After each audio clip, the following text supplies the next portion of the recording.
Pippin loved drawing. As a child, he would use pieces of charcoal to draw on scraps of paper. He would even illustrate his spelling words on spelling tests. Unfortunately, when he was about 30 years old, his right arm was injured in World War I.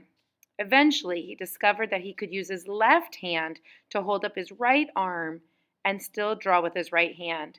He started creating art on wood by using a hot poker and eventually moved into painting. Today, we're going to go ahead and get started using some of his artwork as inspiration as we begin making it look like our painting has also been done on wood. Let's go ahead and begin. So first of all, let's take a moment and make sure that you get your name put onto your paper. Now, on this piece of paper, you'll notice that I have a painting mat underneath because the purpose is to create a texture to make it look like wood. We learned just a brief history about our artist, Horace Pippin. And what I would like to do is get a moment to paint with a large paintbrush the whole entire yellow paper and paint it brown. When you get one of these pieces of cardboard that has little notches out of it, I want you to go ahead and use that to drag the paint to make it look like a wood grain texture, creating this painting on wood.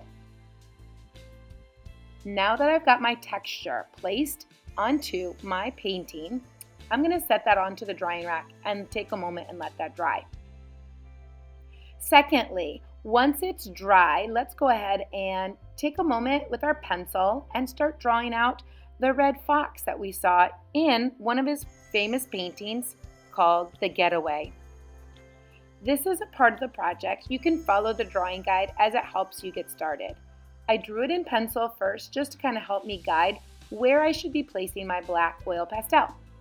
I'm going to speed this up just a little bit so that you can see the rest of this get done in a little bit faster speed. Okay, so again, go ahead and finish outlining with black, and then when you have your oil pastels close and handy, let's go ahead and use that as our splash of red into our red fox. Once I began using my oil pastels, I really wanted it to stand out nicely against that wood grain painting. So I'm just going to go ahead and make sure that I'm using my oil pastels nice and thick.